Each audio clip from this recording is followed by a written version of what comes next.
What is real? How do you define real? You can't jump into cash. Cash is trash. What do? You get out. Relevant Peter Schiff, fresh out of Twitter jail. How are you? Yeah, I'm here, man. It was brief, but yeah, they let me out. Yeah, that's great, man. I'm happy that you're out. I want to start it off with one of your early tweets. I think that really, sets you up. Relevant Peter Schiff. Bitcoin can't succeed. The people working on it are too smart. The innovations are happening too fast. The virus is spreading too far. The principles make too much sense. The problems it fixes are too many. The hash rate is too high. The blocks are produced too consistently. This was hilarious. This is how I first came across your account, maybe a year and a half ago. I really appreciate, your discourse in the community and the feed. So, how did this all come about? Are you just obsessed with Peter Schiff? Not in the slightest, man. No, yeah.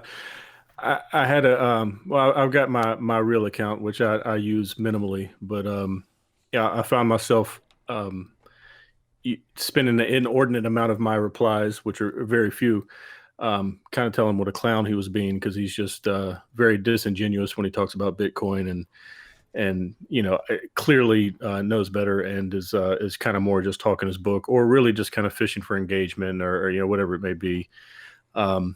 So I was just kind of felt like acting an ass one day, and I fired up the account and basically just started out spitting out a bunch of stuff. And at first it was almost kind of like mimicking him or saying things in ways that a less Bitcoin ignorant version of him would be saying. Obviously, it was well received at first, because at the time he was really digging into the Bitcoin community, and I'm sure you're very familiar with how the Bitcoin, maybe it's not a community, whatever the hell you call it. Sure. However, when people kind of kick that nest, how they act. So obviously, they loved kind of me giving Peter some shit, but after that, it just kind of turned into it was more engagement. I had fun interacting with people. There's good energy with everybody on there, and I kind of wear him like a mask now. It might as well be Kermit the Frog. I would be giving him an equal amount of shit if it was from a different anonymous account. Right. I just happen to wear his face like a mask, and people always tag me when it's something related to him, as you could imagine. Sure. I got to read one more. Bitcoin is going to $1 per sat. Yeah, man. So funny. How did you come to Bitcoin? Well, I kind of tell my story kind of the same. So forgive any of your audience who may have heard it before, Sure. But I got exposed to Bitcoin a lot more than I should have before I paid attention to it. But usually I kind of back up before Bitcoin and kind of give some context and kind of what made me a Bitcoiner. I used to be in the white collar job circuit, basically did strategy consulting, was on the road all the time. Met a guy in Philly on a project, and he kind of showed me the ropes on how to play poker. We were playing up Atlantic City all the time. Really enjoyed learning poker and kind of the nuance and the bankroll management, the long-term mindset, and kind of had the grinded out mentality and that type of thing. Slowly but surely ended up kind of morphing into I don't want professionals a weird word to use when I say poker player, but I did it for a living. So, I guess I played professionally, but what was that transition like, to jump over from, white collar worker to, maybe black market poker player? Yeah, well, I wouldn't even call it black market Sure. or anything like that, but it was slow and steady, kind of like Bitcoin. It just kind of slowly ate it. It went from, let's play a couple games at the DoubleTree conference room or something like that while we're on the road, to all night and just walking to work completely exhausted the next day or whatever it may be. And eventually over time, it just kind of became a full-time gig where it just kind of consumed more and more of my time until I was playing. But anyways, I kind of played full-time, ended up leaving the job. My last stint at the white collar job was basically I was living in Foxwoods Casino for multiple months instead of because that's my project was in Providence, so I was commuting to my project instead of commuting to the casino. And by that point, I realized like, okay, I'm wasting my time with the job thing. So, Wow. got rid of the job and actually kind of stopped playing in casinos and migrated to playing online, which is kind of what primed me to be I guess to understand censorship, because when Poker Black Friday happened, if you're familiar with that event, it happened like I think it was like 2011. Basically, the Congress passed an act. The FBI seized a bunch of the sites, made it where you weren't allowed to transfer money to and from them, and it didn't make it illegal, but it made everybody feel like it was illegal, and then kind of black market and weird. And then the games pretty much dried up, and all the easy money went away. So had a bunch of money locked up that I'll never see. Right.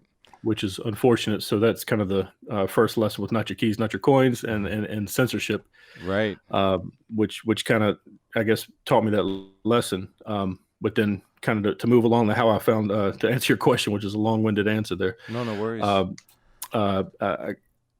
After I kind of gave up on playing poker, at least as a full-time gig, I wanted to do something. I didn't want to really get back in the consulting world. It's good money, but it's just a burnout lifestyle, traveling all the time. So I basically opened up a few locations for cell phone retail stores, basically selling, just like a Verizon or AT&T type of store, selling cell phone service and satellite internet service.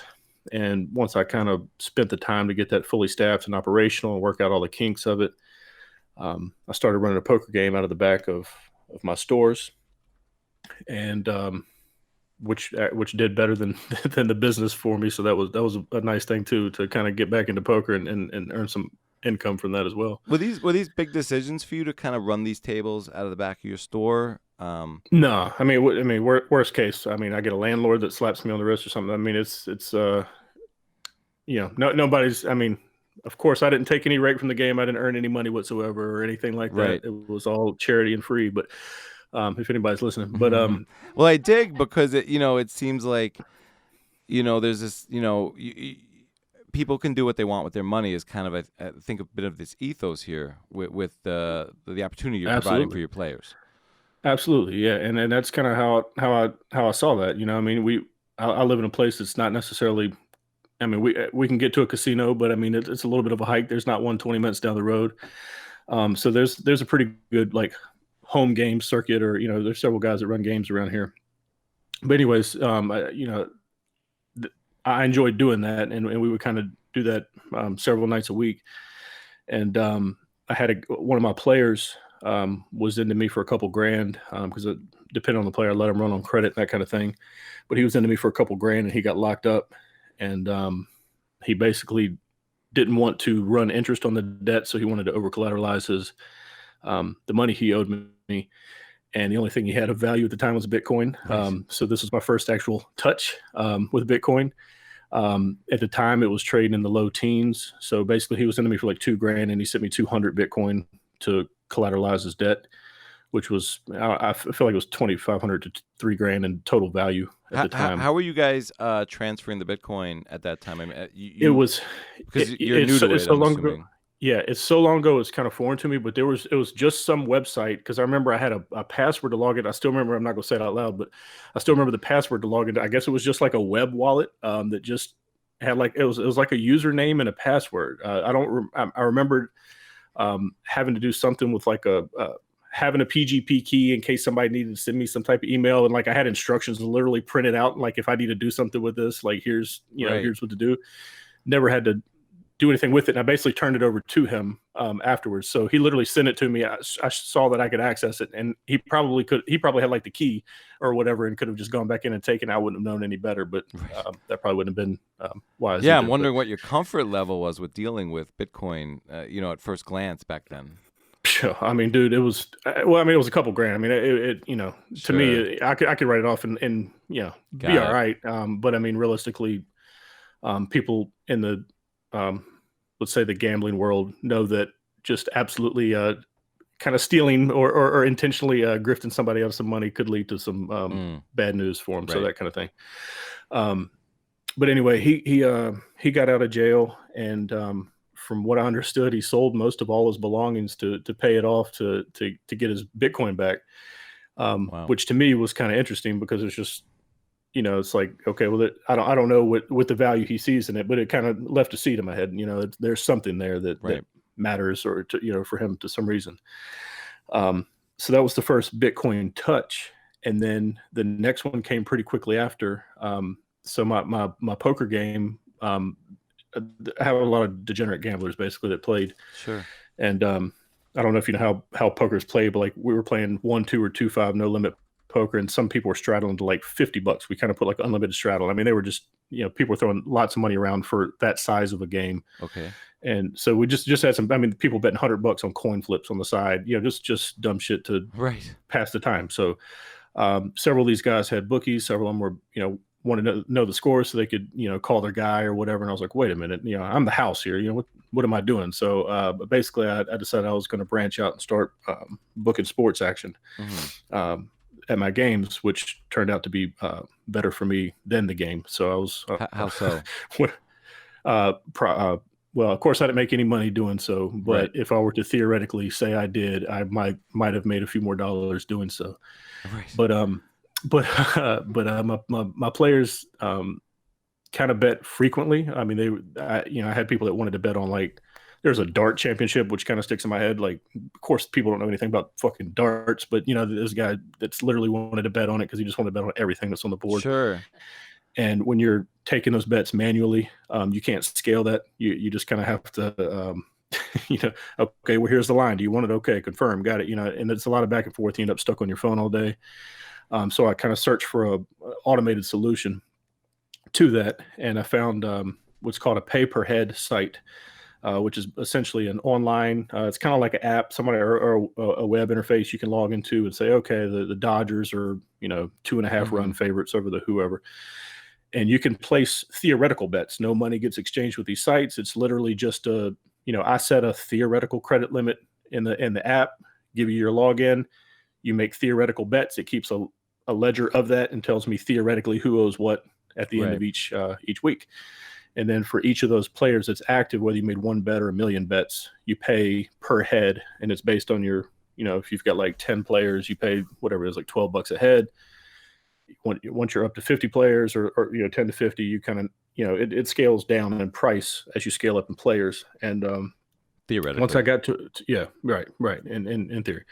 So once I got over 50, because I expanded outside my games, because that's, I was good. I pay on time. I expect people to pay on time. I operate very business wise. I don't really do a lot of bullshit when I say I'm going to do something. So for theoretical gamblers, they like that. They like the consistency and whatnot. So I kind of grew the book. Once I got over 50 players, I got a call from this site who's based out of Costa Rica, but they were basically like, hey, if you want to save even more on this, on your fees, you could pay us in Bitcoin. We give you 10% discount. Sure. And so, at the time, I'm paying, I don't know what it is, but it's, in the neighborhood of $500 a week or something like that in fees.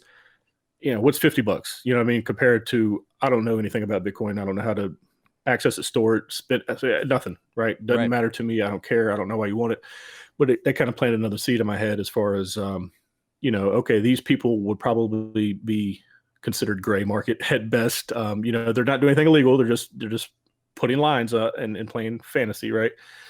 But if they were in a weird spot, I'd imagine they would want money that wouldn't be able to be fucked with, so to speak. So that kind of planted another seed in my head. And again, that was just a few weeks after the guy with the 200 Bitcoin had actually got his back. And then it's not a couple weeks later, and the guy that helps me run my poker game, he used to, cook, buy snacks, deal sometimes, like just whatever we needed for the game. He kind of helped me run that. He kind of came to me, and he knew a guy who was basically getting just an unlimited list of drugs in town of the best A+ quantity, whatever, that kind of thing. And we're not big drug people. I mean, I'm no prude. I enjoy myself sometimes, but he basically is like, hey, I want to get some stuff from this guy. And I'm like, well, he could be who knows what, you know what I mean? That might just be the word on the street that he's the guy, and you're going to get set up, find out how he does it. So a little research led us to the Silk Road at the time, which was, I don't know, I feel like we're in about 2013 at that point. Okay. And, he pulled it up and he showed me, and I'd done a kind of a deep dive one night into, the Tor network and what onion sites and what's out there, and, just the nasty underworld of the dark web or the deep web, and watching YouTube videos of people explaining that and that kind of thing. So once I kind of had a feel for it and I saw the Silk Road with my own eyes, it was almost kind of too tempting not to just like, well, this is interesting. I gotta know if it works, right? So we basically ordered some. Theoretically, he ordered some psychedelics. I told him I'd pay for whatever. He handles the rest of that. So we bought it was like 7-8 Bitcoin, something like that. And I think they were like $80 at the time. We put half of it on the Silk Road and ordered some mushrooms. And lo and behold, a couple days later, he's got the vacuum sealed, perfect packaging. You know what I mean? It looks like, better than Amazon would send it to you. Right. And so we kind of tripped pretty hard that night, and we're just kind of like, our minds were just blown because, we're like, this is what is this? You know what I mean? This is some magic. And the process was so janky at the time too. It was, I had to go to Western Union and send the Western Union to basically Japan. Like from Mount Gox, I guess. Yeah, it was Mount Gox, and basically we had to send some money to Japan, and they're like, hey, at this address you'll get money at some point in time. You know what I mean? And it might be in the next 2 days. So we're just kind of like, yeah, okay.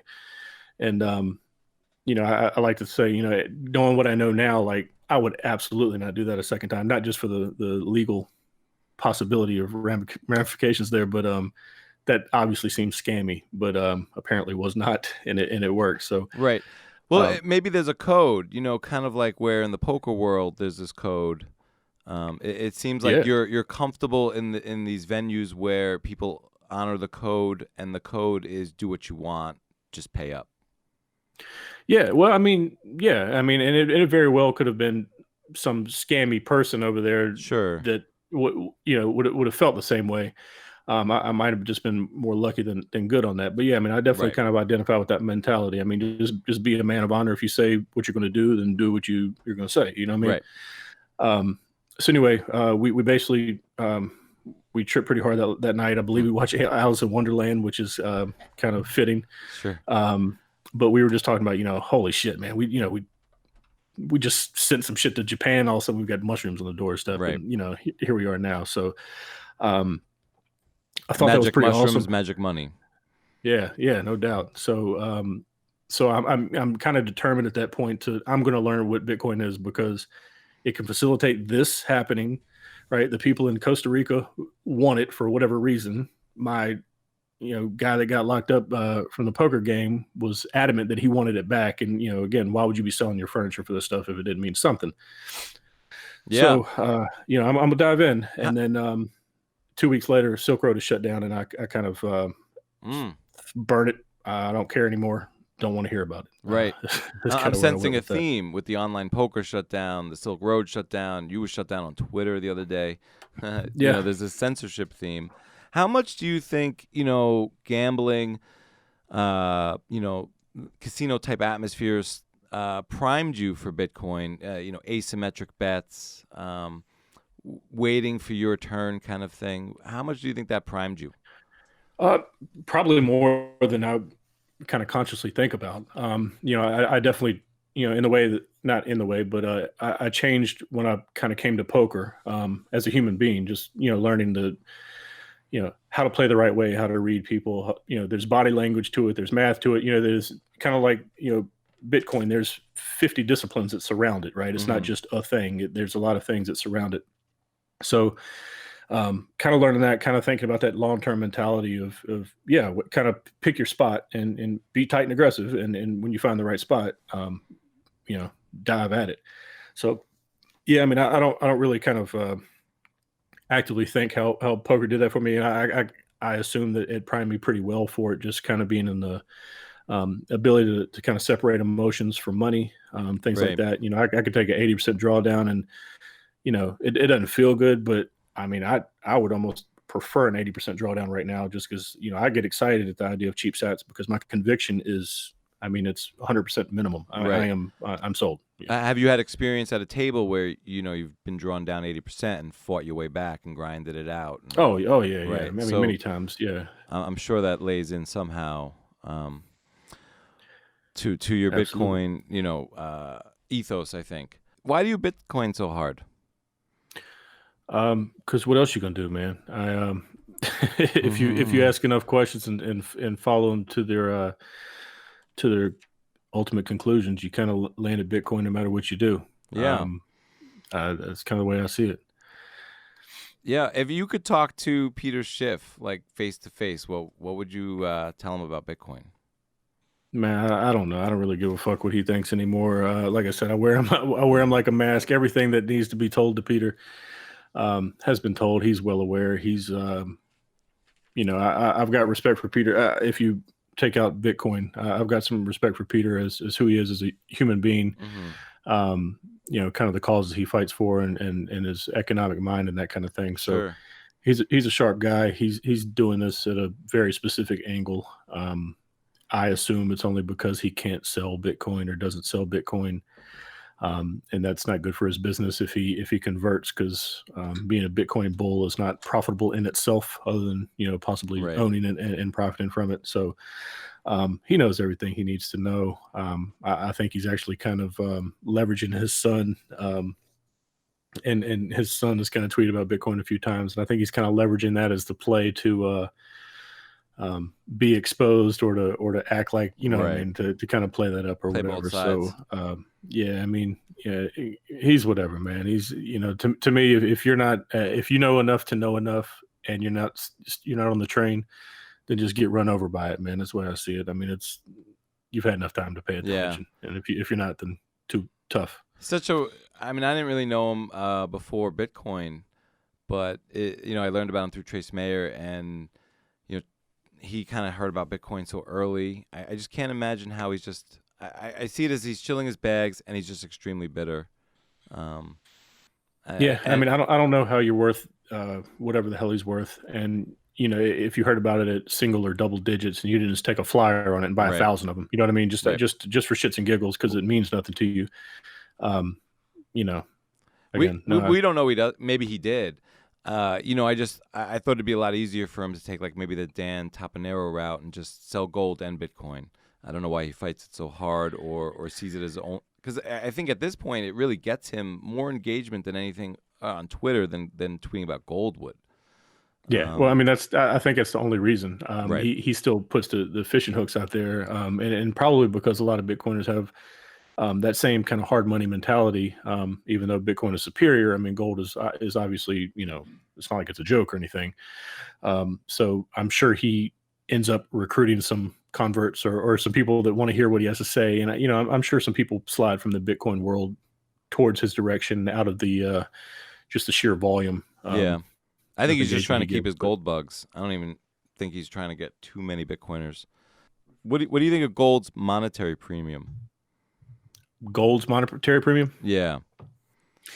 Well, the way I see it is one of the earliest things I actually tweeted at Peter was, there's two things that kind of make up the price of gold, and it's the utility value and the monetary premium.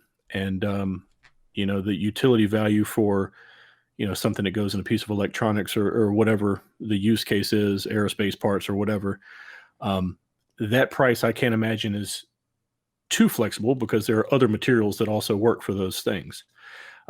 So I imagine the monetary premium, whatever the number is a small percentage of gold's price, right? Because if gold doubles to, if gold goes to, let's say, $5,000 an ounce, it's not like the utility value is 2.5x or whatever it is, to somebody that has to buy it for parts. They'll probably just use an alternative metal or whatever different source. So since that's kind of a fixed part of that, most of the gold's premium is monetary premium. And my mentality around that is, he kind of shits on Bitcoin for not having intrinsic value, because you can't use it for another thing, right? You can't make an airplane or whatever out of that. But to me, that's because it simply is, the purpose is money, right? It has no, it doesn't need the small fraction of its actual value to fall back on in the event that people stop using it as money, to give it value. The fact that people can make a gold tooth filling, is that what drives the gold market? I mean, that's a stupid argument, right? I mean, Right. that's just not realistic. And to say that that's why it still has value no matter what. Okay, well, if people stop trading gold and only used it for tooth fillings, well, people would stop mining gold. I mean, it would, who would care, right? It would just be a thing. So, to me, monetary premium is everything, and that's because it has certain characteristics of money, right? I mean, divisibility, portability, all the scarcity, all those characteristics. And I just think, well, I don't think, I mean, I think it's pretty objectively true that Bitcoin does all of those things better than gold. Mm, At least if you know what you're doing, sure. to store it properly and that kind of thing. How do you think the next like 5 or 10 years play out for Bitcoin? I mean, it's hard to tell, man. There's going to be a lot of fuckery coming from the government, I'm sure, and it kind of depends on the price action. I'm sure some of it's going to be reactive. If Bitcoin just goes stupid and 10x's, 20x's, whatever from here in a short period of time, you're probably going to see a lot more urgency on the behalf of the government, who's obviously trying to put out their digital currencies, or the central bank digital currency, the big push that's going on right now. And anything that's a threat to that, might just get in the way. But no matter what, all these experiments fail over time, because everybody's just a slave to their government, has to do what the government says, and just kind of everybody lives in an authoritarian world, and gets worse and worse conditions. They have to work harder, longer hours, and more years for their currency that grows, softer and weaker, and is more at risk, or risk for being censored or taken back from them with these digital currencies. There's going to be so much control over people that, at some point the people push back. And, I don't see a world where humans just bend over collectively to puppet masters around the world. So, Right. to me, it all ends at Bitcoin no matter what. Because, I mean, what else? I mean, again, what else is there Yeah. that's got those kind of properties? Is Bitcoin like religion to you? Very much. And I don't mean like I pray or anything like that to Satoshi or some shit like that. But I mean religion, and it's a lot of people are religious about their organized religions because it's the source of truth for them, right? They identify with the principles and those kind of things. And I've talked to too many Bitcoiners, and obviously everybody's different, and Bitcoin doesn't affect everybody the same way. But I feel like people that truly get deep, and the people that become obsessive about it, right? It seems like that's the path. If you study it enough, that's eventually just takes over your life. But those people tend to, they kind of like seek a higher purpose. You know what I mean? They want to do right by people. They kind of want to be men of their word, women of their word. They kind of move more conservatively. I don't mean that politically, but I mean they kind of, what's the impact of my decision, right? I'm not going to necessarily gamble and risk my children's future or something like that, right? They're more of the I want to plant the tree that I'm not going to sit under the shade of mentality. And those people that kind of think long term, right? The generations ahead, what actually matters.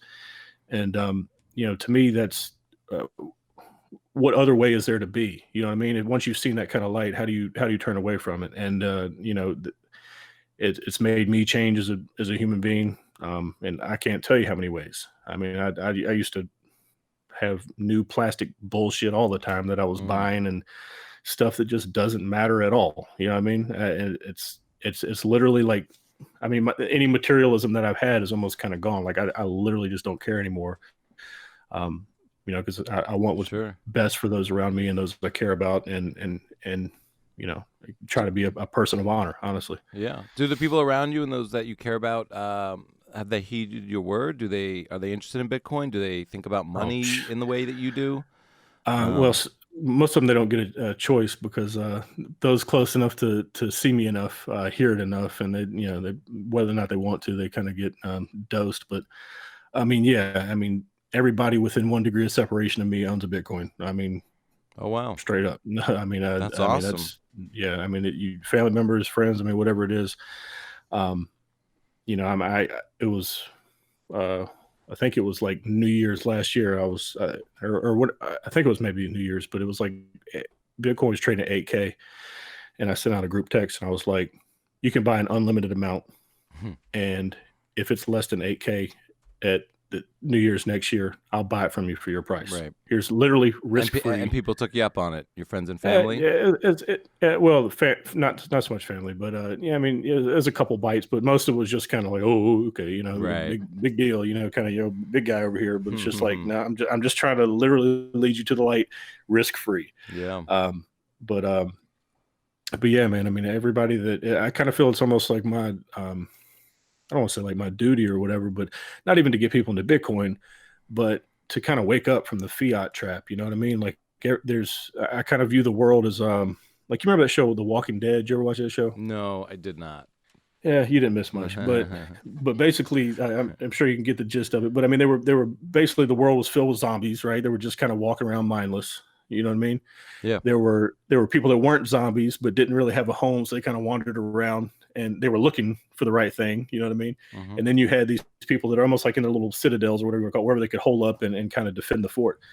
And that's kind of how I almost see the world now. It's just most people are just walking around, just blind, dumb, just whatever, you know. Okay, I'll take this for a job. I'll go work and I'll put my kid in daycare and never see them again. And, you know, oh, you need me to stay extra and never ask for a raise or cost of living adjustment and just get fucked, you know, I mean, forever.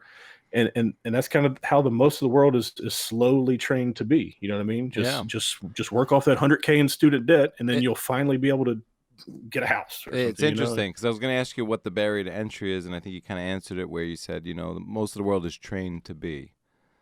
Yeah, it's horrible, man. Yeah, it's interesting because you look at, you know, your story, and at different points you were kind of seemed to be seeking out more than was allowed. Or you know, not so much allowed, but like to do what you want, and to be with people who are also doing what they want, and not to really quibble about that. Yeah, well, no, that's definitely me. I mean, even when I kind of did the white collar job thing for a while, after getting my degree, and even then it was kind of, you know, inside of me is just rebelling the whole time. You know what I mean? Like, this is not natural. This is not how it should be. This is not what you should do. This is you're on a hamster wheel.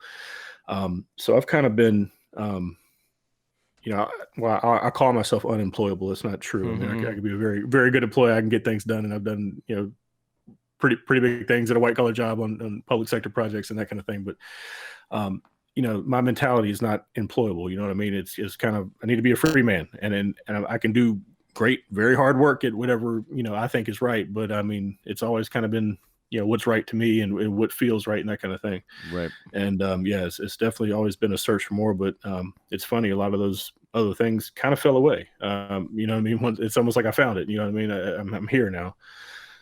Sounds kind of corny about a cryptocurrency, right? To kind of feel that way. But I mean, It's just kind of like, no, I found principle and truth. We talk a lot about it on this show about, you know, Bitcoin is true north or Bitcoin Zen.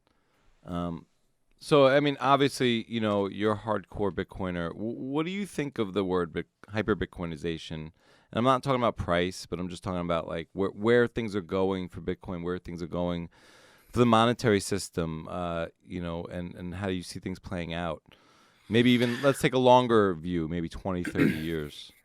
Yeah, well, I mean, so I kind of view Bitcoin or hyper Bitcoinization happening. It's just kind of relative. So I kind of said, so like a black hole, right?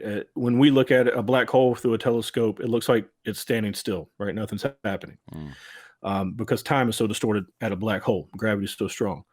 But at the event horizon of a black hole, it is absolute chaos, right? So it's things are flying in fast. It's pretty much about the speed of light. It's just distorted due to gravity. So I kind of see it that way now. Like if you're on the outside looking at Bitcoin, you've heard about it. Maybe it popped up in the news, but it's still not below the all-time high. Oh, that, you know, cool. I guess it's chugging along. You, me, maybe. we try to keep up with Bitcoin. You can't do this shit. I mean, it's too much, right? It's literally like the developments every day. You can't. I mean, bless you for trying to do a podcast, and I hope you're successful. But there's not enough. I mean, there's too many podcasts out here, and they still can't get through all the information. Right? That's how much is going on. And when you look up close, it's super fast, right? It's the speed of light that this thing's growing. So, I kind of that Bill Gates quote, you kind of overestimate in 2 years, underestimate what you can do in 10 years, that type of thing. I think that's kind of what's going to happen. I think this year was a big year for people kind of waking up to kind of the money printer go burr, haha. Everybody kind of like that rang true with a lot of people that normally would have been the zombies in The Walking Dead, right? They would have just been, well, wait a minute, why can they just print this and just hand me money now? Why couldn't they do that last month when I needed it? Right. And I think slowly over time, more people will be woken up to Bitcoin, to use kind of like a topical term. So like coronavirus, the R0 or the R naught of a virus is kind of how viral it is, right? How much it spreads, how many people the average person infects.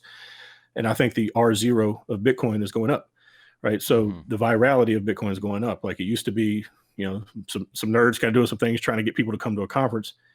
Now, I mean, look at it, right? I mean, if you kind of really take a step back, I mean, there's CEOs spending $500 million out on this thing, right? Right. There are major players out there making real major moves. People like Fidelity, I mean, these are things that are not new to anybody that listens. But I mean, if you actually take a step back, I mean, these are that's the A tier, right? I mean, you're here. Right. And, I think it's happening. I don't know how it actually plays out with the government wanting to fight it or whatever. But again, I don't see how any centrally planned anything ever works. I mean, the free market's never been given a chance to be a true free market. And, we've never had true capitalism, right? It's always been capitalism, except they get a subsidy and they get a little kickback, right? And they get tax breaks. People having to truly add value to earn money has never just been fair across the board. And I'd be speculating if I said I know how that plays out, but I feel like it bends towards justice, right? The long arc of whatever the quote, right? And it's probably not because that arc is being pushed by those at the top, but being pulled by everybody down bottom that just hears the truth, sees the light, right, and wants it. And you get enough Bitcoiner, people that are true Bitcoiners, you get that kind of intransigent minority to whatever that threshold is. And I mean, we already won't shut the fuck up. You know what I mean? Yeah. So, I mean, wait till we double or 10x in size of number of people. I mean, it's, good luck stopping that train. I keep going back to thinking about how, you're a poker player and sitting at the table and it's win, lose, or draw, and it's on you. And I think that's what, life is about. And what Bitcoin provides for people is, an opportunity for it to be a win on you, and to see the game clearly, make an asymmetric bet.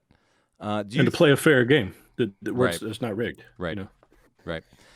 Do you think after all-time high, relevant Peter Schiff is going to disappear? I told everybody not long after I started this thing, which has now been, I think, over a year. God. But I said, hey, I'm here till the next all-time high. So, people are probably tired of hearing me talking shit, probably tired of seeing Peter's face pop up on their timeline and whatnot. But some people still like interacting with me and messing around. But we'll see. I mean, I'll still be on Twitter either way, whether I just kind of fade out or not. Maybe I'll leave it up to the people, give them a poll and tell them to vote me the hell out or whatever. But I mean, I don't have any use for actually dealing with Peter anymore. Like I said, I wear him like an avatar at this point. I could really couldn't care less about what he does with his thing. So no plans, but that was what I put in print, that I'm done after the all-time high. So we'll see. Maybe it's next week. You never know. Well, I'm so glad you hard forked the irrelevant Peter Schiff Classic. I really appreciate it. He's just salty at this point, and just the old man on the lawn telling us to get away. So I think it's awesome to kind of get your vibe on Twitter.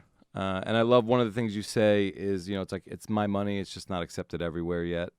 That's right. It's just so, first principle, self-sovereign. It's just like, this is my money. So, if you want to take it or not. So I'm really happy.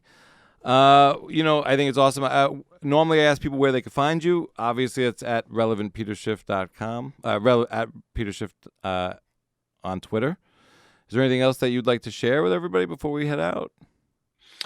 I don't know that I have anything specific that I want to say. I would just say that there's a Thomas Sowell quote, if you're familiar with him, a famous economist, that's stuck with me recently, and I just kind of keep hearing it in my head. But there's never been a shortage of people eager to draw up blueprints for running other people's lives.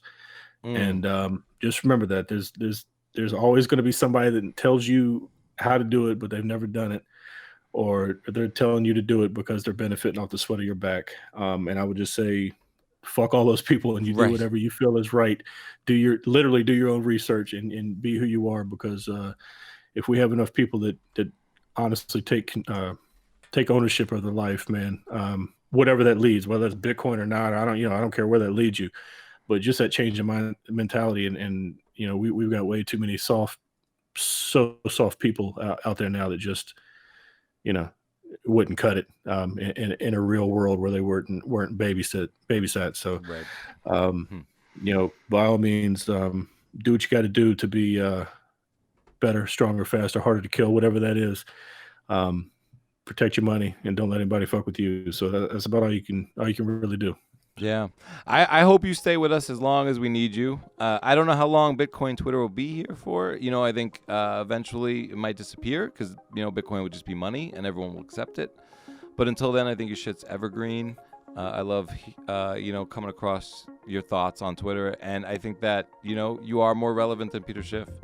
And I'm glad we moved on. So I really appreciate it. Well, I appreciate it. If awesome. you can tell him to send me his fiat, I'll send him my Bitcoin, and then I'll do some conversion. That's in the what's meantime, up. and we can really get relevant. Yeah, I'd get on that deal too. That's right. Yeah, this was awesome. Hey, well, I appreciate your time, man. Yeah, same here. Peace All right, out. take it easy. That was Relevant Peter Schiff, from corporate America to irrelevant Peter Schiff's worst nightmare, right here on the Bitcoin Matrix podcast. And thank you for listening. If you dug the show, please vote with the thumbs and press those 5 stars. That's the best way to spread the word. This is said. Peace out.